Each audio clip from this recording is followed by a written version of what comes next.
Hello everyone, welcome back to my channel. तो आज हम लोग पढ़ेंगे मियोसिस डिवीजन के बारे में। इससे पहले हम लोगों ने सेल डिवीजन के बारे में और माइटोसिस के बारे में ऑलरेडी डिस्कस किया हुआ है 2 वीडियोस में। उन वीडियोस का लिंक मैं डिस्क्रिप्शन बॉक्स में डाल दूँगी, आप लोग उन वीडियोस को देख सकते हो। तो आज हम लोग स्टार्ट करते हैं मियोसिस से कि मियोसिस क्या होती है। तो सबसे पहले हम लोग स्टार्ट करते हैं इंट्रोडक्शन से। तो हम सबसे पहले देखते हैं कि जो ये डिवीज़न है इसमें क्या होता है कि जो रिड्यूस हो जाते हैं क्रोमोसोम नंबर डिप्लॉइड से हैप्लॉइड में, है ना। जैसे जो क्रोमोसोम नंबर है वो पहले डिप्लॉइड होते फिर वो क्या होते हैं रिड्यूस होकर हैप्लॉइड हो जाते हैं, इसीलिए इसे रिडक्शनल डिवीज़न भी कहा जाता है। ठीक है, रिडक्शनल डिवीजन भी कहते हैं। और क्या बात करेंगे नेक्स्ट हम कि जब इस डिवीजन से हमें 4 डॉटर सेल्स मिलते हैं। हमने पहले जो डिवीजन पढ़ी थी माइटोसिस, उसमें हमने क्या देखा था कि एक डिप्लॉइड है, उससे हमें 2 आइडेंटिकल सेल्स मिल रहे थे, है ना। ये सेम आइडेंटिकल सेल्स मिल रहे थे, 2 डॉटर सेल्स। इस डिवीजन में क्या होता है, इस डिवीजन में हमें 4 हैप्लॉइड डॉटर सेल्स मिलती हैं। ठीक है, ये एक चीज़ हमें याद रखनी है कि इसमें हमें 4 डॉटर सेल्स मिलती हैं। और क्या देखेंगे हम लोग कि जो ये डॉटर सेल्स हैं ये दिखने में, शेप में, साइज़ में तो सिमिलर होती हैं, बट इनमें जो डिफरेंस होता है वो सिर्फ क्रोमोसोम कंपोजिशन का होता है ना। जैसे इस वाले में हमने देखा था माइटोसिस में हमने देखा था यहाँ पे कि इसमें जो डॉटर सेल्स थी इन ये आइडेंटिकल थी, यानी कि शेप साइज़ में तो आइडेंटिकल थी ही थी, साथ में जो क्रोमोसोमल कंपोजिशन थी उसमें भी ये सेम थी, आइडेंटिकल थे अपने मदर सेल से। बट इस डिवीजन में क्या हो रहा है कि जो मदर सेल है और जो डॉटर सेल्स हैं इनमें शेप साइज़ तो सेम है, बट जो क्रोमोसोमल कंपोजिशन है वो डिफरेंट है। ठीक है, ये चीज़ हमें याद रखनी है। नेक्स्ट हमें क्या देखना है कि इसके अंदर क्रॉसिंग ओवर होता है इनके अंदर, इसीलिए जहाँ पे क्रॉसिंग ओवर होगा वहाँ पे सेग्रीगेशन और रिकॉम्बिनेशन तो होगी। ठीक है, सेग्रीगेशन और रिकॉम्पोजिशन क्या होती है, तो ये हम लोग क्रॉसिंग ओवर की वीडियो बनाएंगे, उसमें पढ़ेंगे कि रिकॉम्बिनेशन क्या होता है। ठीक है, अब नेक्स्ट हम लोग देखते हैं मोस्ट इंपॉर्टेंट थिंग कि जो मियोसिस होती है ये सिर्फ रिप्रोडक्टिव ऑर्गन्स में होती है। ये चीज़ मैंने ऑलरेडी डिटेल में कवर की हुई है सेल डिवीजन वाली वीडियो में, जो मैंने फर्स्ट पार्ट पढ़ाया था उसमें मैंने बताया था कि जो माइटोसिस डिवीजन होती है ये सोमेटिक सेल्स में होती है और जो मियोसिस डिवीजन होती है ये जर्म सेल्स में होती है, यानी कि रिप्रोडक्टिव ऑर्गन्स में होती है। ठीक है, जो माइटोसिस होती है वो हमारी होती है सोमेटिक सेल्स में, और जो मियोसिस होती है ये हमारी होती है कहाँ, जर्म सेल्स में, या जो रिप्रोडक्टिव सेल्स होते हैं उनमें। ठीक है, ये पॉइंट भी हमें याद रखना है। अब नेक्स्ट हम लोग देखते हैं कि जो ये डिवीज़न होती है इसके अंदर ये पूरी साइकिल जो है ये 2 डिवीजन्स में कवर होती है। हालांकि जो माइटोसिस थी उसमें एक डिवीज़न ही हो रही थी, एक डिवीज़न के बाद पूरी साइकिल कंप्लीट हो रही थी, बट इसमें क्या हो रहा है 2 साइकिल्स में ये जो डिवीज़न है ये कंप्लीट होती है। कैसे, ये हम लोग आगे देखते हैं। तो जैसे हम लोग यहाँ पे देख सकते हैं इसमें क्या हो रखा है, पहले ये एक डिवीज़न हो रही है यहाँ तक, और उसके बाद ये सेकंड डिवीज़न हो रही है। ठीक है, उसके बाद यहाँ पे हमें हैप्लॉइड सेल्स मिल रहे हैं। तो इस डिवीज़न में क्या होती है, जो पहली डिवीज़न होती है ये रिडक्शनल डिवीज़न होती है, और जो दूसरी डिवीज़न होती है ये होती है इक्वेशनल डिवीज़न। ठीक है, ये जो डिवीज़न होती है ये सेम होती है जैसे हमने माइटोसिस की डिवीज़न पढ़ी थी वैसे ही। ठीक है, रिडक्शनल डिवीज़न इसे क्यों कहते हैं, क्योंकि यहाँ पे क्रोमोसोम नंबर जो है रिड्यूस हो जाते हैं, है ना। बट यहाँ पे क्या होता है, क्रोमोसोम नंबर सेम रहते हैं, यहाँ पे n होता है, n से हमें यहाँ पे 4n मिल जाते हैं, बट यहाँ पे क्या होता है 2n से n जब बनता है तो ये रिड्यूस हो जाते हैं, डिप्लॉइड से हैप्लॉइड बनते हैं ना। यहाँ पे 2n होता है, तो 2n से जब n बनता है फर्स्ट वाले साइकिल में तो ये रिडक्शनल डिवीज़न होती है, और नेक्स्ट तो फिर यहाँ से n है ही, n से फिर n ही बनते हैं, तो इसीलिए इसे इक्वेशनल डिवीज़न कहते हैं, इसमें कोई रिडक्शन नहीं होती। तो ये 2 फेजेस होते हैं इस साइकिल के। तो सबसे पहले हम फर्स्ट डिवीज़न की बात करते हैं कि फर्स्ट मियोटिक डिवीज़न कैसी होती है।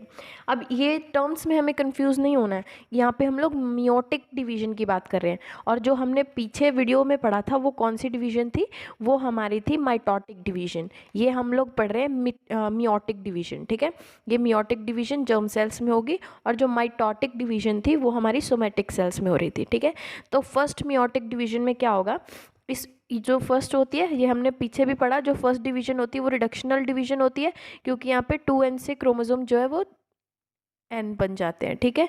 तो ये रिड्यूस हो जाता है क्रोमोसोम नंबर, इसीलिए इसे रिड्यूस्ड डिवीजन भी कहते हैं, ठीक है, रिडक्शनल डिवीजन। उसके बाद क्या होता है कि ये 4 फेजेस में होती है, फर्दर 4 स्टेजेस में डिवाइडेड होती है, प्रोफेज, मेटाफेज, एनाफेज और टेलोफेज, ये सारे इसके स्टेजेस हैं। यहाँ पे 1 हमने इसीलिए लिखा हुआ है क्योंकि हम लोग ये पहले फर्स्ट साइकिल की बात कर रहे हैं ना, फर्स्ट मेटियोटिक डिवीजन की बात करें तो इसीलिए 1 लिखा है। जब हम लोग सेकेंड मेटियोटिक डिवीजन की बात करेंगे तो यहाँ पे सब में 2 लिखा हुआ आएगा, ठीक है। तो सबसे पहले हम लोग बात करते हैं प्रोफेज की। प्रोफेज में क्या होता है, नेक्स्ट पेज पे हम लोग देखते हैं प्रोफेज में क्या होता है। तो ये पिक्चर हमें क्लियरली समझ में आएगी। सबसे पहले प्रोफेज में क्या होता है, पहला फेज आता है लिप्टोटीन, ठीक है। लिप्टोटीन फेज में क्या होता है कि जो क्रोमोसोम होता है वो बहुत ही पतला होता है, थिन थ्रेड लाइक स्ट्रक्चर होता है, यानी कि वो सिर्फ लाइट माइक्रोस्कोप में हमें देखने को मिलता है, एक धागे के जैसा बहुत ही पतला स्ट्रक्चर होता है, जो कि मतलब एकदम वूल के गोले के जैसे, जैसे ऊन का गोला होता है ना, उस तरीके से एक दूसरे के ऊपर कॉइल्ड होता है ना, कंडेंस्ड फॉर्म में होता है। तो ये क्वेश्चन हमारा इम्पॉर्टेंट बन सकता है कि अगर क्वेश्चन आएगा कि क्रोमोसोम जो है वो लूज बॉल लाइक स्ट्रक्चर किस में होता है, वूल बॉल लाइक स्ट्रक्चर, तो हमें टिक करना है लेप्टोटीन में।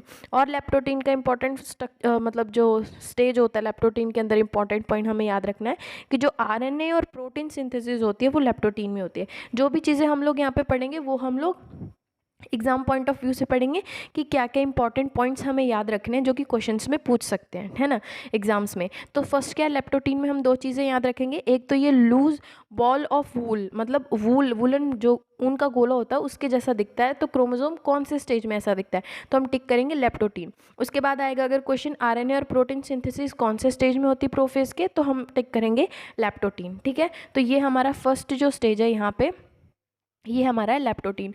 इसमें क्या है, ये जो क्रोमोसोम है ये बहुत मतलब अनअरेंज्ड है ना, इसमें कंडेंस्ड हो रखे हैं क्रोमोसोम, तो ये हमारा फर्स्ट स्टेज है। नेक्स्ट स्टेज है हमारा जाइगोटीन। जाइगोटीन में क्या होता है कि जो होमोलोगस क्रोमोसोम होते हैं उनकी पेयरिंग शुरू हो जाती है, ठीक है। और इसमें क्या होता है, सिंथेसिस होती है 0.3% डीएनए की। ये भी बहुत इंपॉर्टेंट क्वेश्चन है, अगर एग्जाम में पूछ सकता है कि 0.3% जो सिंथेसिस होती है डीएनए की वो कहाँ पे होती है, तो वो होती है जाइगोटीन में, ठीक है। और बाकी की जो 99.7% डीएनए सिंथेसिस होती है वो कहाँ पे होती है, वो होती है इंटरफेज के एस फेज़ में, ठीक है। जब इंटरफेज होता है, तो इंटरफेज में हमने लास्ट वीडियो में पढ़ा था, जब इंटरफेज होता है ऐसे तो उसमें डिफरेंट फेजेस होते हैं ना, जैसे एस फेज, G1 G2। तो जो बाकी की सिंथेसिस होती है जैसे 99.7% जो सिंथेसिस होती है डीएनए की वो कहाँ होती है, वो जाइगोटीन एस फेज में होती है। और जो बाकी की रिमेनिंग सिंथेसिस होती है डीएनए की 0.3% वो जाइगोटीन फेज में होती है, ठीक है। और क्या होता है, इसमें सिनेप्टोमल कॉम्प्लेक्स बनना शुरू हो जाता है, ठीक है। ये भी इंपॉर्टेंट क्वेश्चन है कि सिनेप्टोमल कॉम्प्लेक्स कहाँ पे बनता है, तो वो जाइगोटीन फेज में बनता है। सिनेप्टोमल कॉम्प्लेक्स कैसा होता है जैसा हम लोग इस पिक्चर में देख सकते हैं, फॉर्मेशन ऑफ बाइवेलेंट की फॉर्मेशन होने लग जाती है, फॉर्मेशन ऑफ सिनेप्टोमल कॉम्प्लेक्स। जैसे यहाँ पे ये दोनों होमोलोगस क्रोमोसोम्स है, पेयरिंग होनी शुरू हो जाती है इनकी, तो यहाँ पे जो ये पेयरिंग हो रही है, ये जो स्ट्रक्चर बन रहा है, इसी को हम लोग जो है वो सिनेप्टोमल कॉम्प्लेक्स कह देते हैं, ठीक है। नेक्स्ट हम लोग देखते हैं पैचिटीन। पैकिटीन स्टेज में क्या होता है, पैकिटीन में क्या होता है कि इसमें टेट्राड बनना शुरू हो जाते हैं, ठीक है। जो 4 क्रोमेटिड्स होते हैं जनरली इन्हें हम लोग टेट्राड कहते हैं। बाइवेलेंट बन गया तो बाइवेलेंट में जो पेयर हो गया 4 क्रोमेटिड्स का उसे हम लोग टेट्राड कहते हैं, ठीक है। और क्योंकि टेट्राड बन गया तो यहाँ पे क्या होने लग जाती है, यहाँ पे क्रॉसिंग ओवर होना शुरू हो जाता है। तो इसमें हमारे 2 पॉइंट्स इंपॉर्टेंट हमें याद रखने हैं कि टेट्राड स्ट्रक्चर कहाँ बनता है, वो बनता है पैकिटीन में, और क्रॉसिंग ओवर कहाँ पे होती है, तो वो भी पैकिटीन में शुरू होती है, ठीक है। ये इंपॉर्टेंट क्वेश्चन हमें याद रखना है। जैसे यहाँ पे आप लोग देख रहे हो ये क्रॉसिंग ओवर हो रही है, यहाँ पे पूरा सिनेप्टोमल कॉम्प्लेक्स बन गया है जो यहाँ पे बन रहा था, और फिर यहाँ पे धीरे धीरे क्या होगी, क्रॉसिंग ओवर शुरू होगी, है ना। इसीलिए ही जो लास्ट में यहाँ पे अगर आप लोग देखोगे तो ये इस क्रोमेटिड में, इन क्रोमेटिड्स में आधा जो पोर्शन है वो ब्लू कलर का है और आधा पोर्शन जो है रेड कलर का है ना, ये आधा रेड कलर का आधा ब्लू, बाकी ब्लू कलर का। तो ये ऐसा क्यों हो रहा है, क्योंकि क्रॉसिंग ओवर हुई है यहाँ पे और रिकॉम्बिनेशन हुआ है यहाँ पे क्रोमेटिड्स का, तो यहाँ पे क्रॉसिंग ओवर हुई है, ठीक है, इसीलिए ऐसा हो रखा है। जो 2 पॉइंट हमें याद रखने, क्या, एक तो टेट्राड की फॉर्मेशन होती है, दूसरा क्या होता है, क्रॉसिंग ओवर होता है कहाँ पे, पैकेटीन स्टेज में, ठीक है। नेक्स्ट चीज़ हमें जो याद रखनी है, नेक्स्ट स्टेज जो आता है वो क्या है, डिप्लोटीन, ठीक है। डिप्लोटीन में क्या होता है, डिप्लोटीन में काइमेरा की जो है वो टर्मिनलाइजेशन होती है। काइमेरा क्या होता है, काइमेरा जैसे ये वाला पॉइंट है, जैसे ये वाला पॉइंट है ना, जहाँ पे क्रॉसिंग ओवर हो रही है, तो इस पॉइंट को क्या कहते हैं, जहाँ पे क्रॉसिंग ओवर होती है उसे हम लोग कहते हैं काइमरा, ठीक है, काइमाटा, ठीक है। इस पॉइंट को हम लोग कैज़माटा कहते हैं, ठीक है, इस पॉइंट को जहाँ पे क्रॉसिंग ओवर होता है। तो इस फेज़ में हमें जो चीज़ याद रखनी है वो क्या याद रखनी है कि जो कैज़माटा होता है उसकी टर्मिनलाइजेशन होनी शुरू हो जाती है, यानी कि वो धीरे धीरे जो वो पॉइंट जहाँ पे कैज़माटा, जहाँ पे वो क्रॉसिंग ओवर होनी शुरू हुई थी, वो धीरे धीरे टर्मिनल की तरफ मूव होना शुरू हो जाता है, ठीक है। और जो लास्ट स्टेज है हमारा वो कौन सा, डाइकिनेसिस। इसमें क्या होता है कि क्रॉसिंग ओवर जो कैज़माटा होता है वो फाइनली कंप्लीटली एक दूसरे से अलग हो जाता है, कंप्लीट टर्मिनलाइजेशन हो जाती है। और साथ के साथ क्या होता है कि जो न्यूक्लियोलस या जो न्यूक्लियर मेम्ब्रेन होती है वो डिसअपियर हो जाती है। जैसे यहाँ पे हमने देखी, ये जो मेम्ब्रेन है, न्यूक्लियर मेम्ब्रेन, यहाँ पे आके ये धीरे धीरे डिसअपियर होना शुरू हो जाती है, ठीक है। तो ये थे हमारे प्रोफेज के डिफरेंट स्टेजेस, ठीक है। तो इसमें हमें एक बार फिर से हम लोग ओवरव्यू कर लेते हैं जल्दी। प्रोफेज में पहला फेज क्या है, टेलोफेज। इसमें हमें क्या याद रखना है कि इसमें लूज बॉल ऑफ वूल इस तरीके का, यानी ऊन के गोले के जैसे क्रोमोसोम जो है प्रेजेंट होते हैं। और क्या होता है, आरएनए और प्रोटीन की सिंथेसिस होती है यहाँ पे, ठीक है। नेक्स्ट स्टेज हमने जो देखा था वो था जाइगोटीन। जाइगोटीन में क्या था, जाइगोटीन में इंपॉर्टेंट पॉइंट हमें याद रखना है कि 0.3% डीएनए की सिंथेसिस होती है, और जो बाकी 99.7% जो सिंथेसिस होती है डीएनए की, वो कहाँ पे होती है, वो एस फेज में होती है, इंटरफेज के, ठीक है। नेक्स्ट हम लोग देखेंगे कि सिनेप्टोमल कॉम्प्लेक्स कहाँ पे बनता है, वो भी जाइगोटीन में बनता है। ये 2 पॉइंट है इंपॉर्टेंट जाइगोटीन के। नेक्स्ट है पैकेटीन। इसमें हमें क्या याद रखना है, टेट्राड फॉर्मेशन होती है और क्रॉसिंग ओवर इसी स्टेज में होता है, ठीक है। ये तो बहुत ही इंपॉर्टेंट पॉइंट है, ये बहुत से एग्जाम्स में पूछा गया है। नेक्स्ट है डिप्लोटीन। इसमें क्या होता है कि कैज़माटा की टर्मिनलाइजेशन होती है। और नेक्स्ट है हमारा डाइकिनेसिस। इसमें कम्प्लीटली जो क्रोमोसोम्स है वो सेपरेट हो जाते हैं, और जो न्यूक्लियर मेम्ब्रेन और जो न्यूक्लियोलस है वो सेपरेट होना, मतलब डिसअपियर होना शुरू हो जाती है, ठीक है। तो ये है हमारा फर्स्ट स्टेज, प्रोफेज। अब नेक्स्ट हम लोग बात करते हैं प्रोफेज के बाद।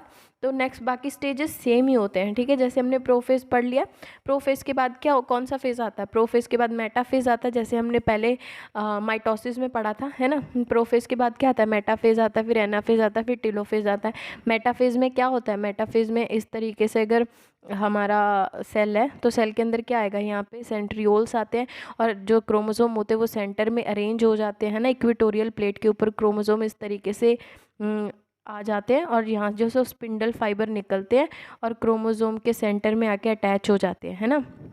ये होता है मेटाफेज में, इक्वेटोरियल प्लेट पे आ जाते हैं। फिर एनाफेज में क्या होता है, एनाफेज में क्या होता है कि जो स्पिंडल फाइबर्स जो है एक दूसरे, इस तरीके से स्पिंडल फाइबर लगे होते हैं यूँ क्रोमोसोम के सेंटर में, तो ये क्रोमोसोम्स को क्या है, पोल्स की तरफ खींचना शुरू कर देते हैं, है ना।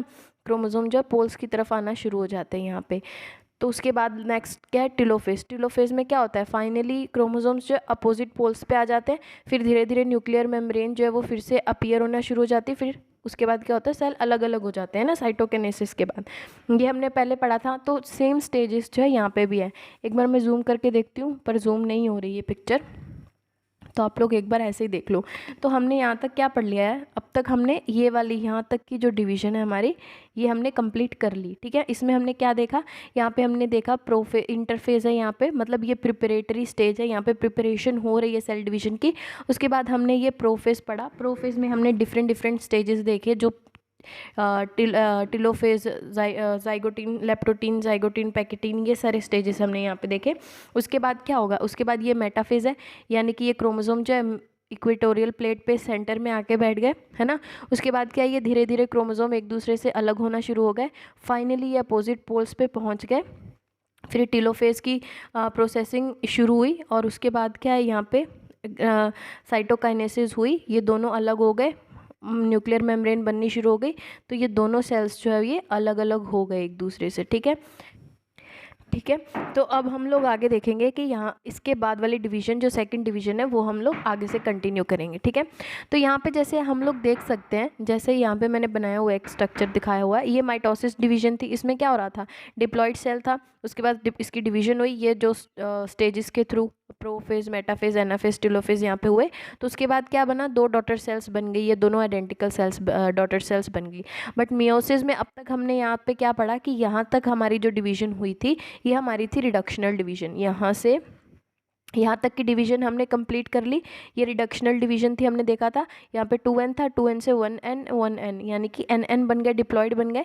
तो यहाँ तक तो ये एक रिडक्शनल डिवीज़न थी। बट अब यहाँ से लेके यहाँ तक जो ये डिवीज़न क्या होगी, ये माइटोसिस की जैसे सेम डिवीज़न शुरू होगी, क्योंकि यहाँ पे डिप्लॉयड है, फिर डिप्लॉयड से 2 डिप्लॉयड ही बन रहे हैं ना। तो ये इक्वेशनल डिवीज़न, या हम लोग कह सकते हैं कि जो माइटोसिस में डिवीज़न हुई थी सेम डिवीज़न वो यहाँ पे शुरू होगी। तो ये कोई इतना इंपॉर्टेंट हिस्सा नहीं है। जो इसका इंपॉर्टेंट चीज़ हमें पढ़नी थी मियोटिक डिवीज़न की, वो यही पढ़नी थी, मियोटिक 1, यानी कि जो ये रिडक्शनल डिवीज़न है यही इसकी इंपॉर्टेंट डिवीज़न है। ठीक है।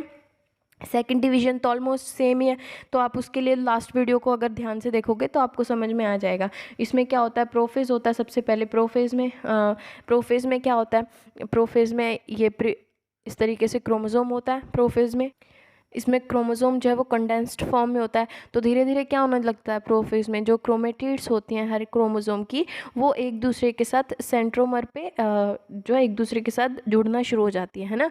उसके बाद क्या होता है, मेटाफेज आता है। मेटाफेज में इक्वेटोरियल प्लेट होती है, सारे क्रोमोसोम्स जो है वो इक्वेटोरियल प्लेट पे आ जाते हैं। धीरे धीरे क्या होता है, जो क्रोमोसोम होते हैं, जो क्रोमेटिड्स होती क्रोमोसोम की, वो धीरे धीरे क्रोमेटिड्स जो है इस तरीके से देखा था ना हमने, यूं क्रोमोसोम जो है वो इस तरीके से ऐसा क्रोमोसोम है ना, ये सेंटर में आ गया, ये मेटाफेज है, ये इक्वेटोरियल प्लेट है, सपोज ये इक्वेटोरियल प्लेट है, ये एनाफेज हो गया।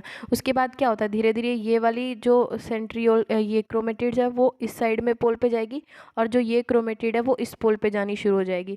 ये स्पिंडल फाइबर है ना, ये स्पिंडल फाइबर इन्हें अपनी तरफ खींचने लग जाएंगे, ये एनाफेज हो गया। और फाइनली जो है ये टर्मिनल पे दोनों क्रोमेटिड्स पहुंच जाएंगी, ये क्या हो जाएगा, ये हमारा टेलोफेज हो जाएगा। उसके बाद टेलोफेज में फिर से न्यूक्लियर मेम्ब्रेन जो है वो डेवलप होगी, फिर साइटोकाइनेसिस होगी, और ये जो दोनों सेल्स हैं वो एक दूसरे से सेपरेट हो जाएंगे।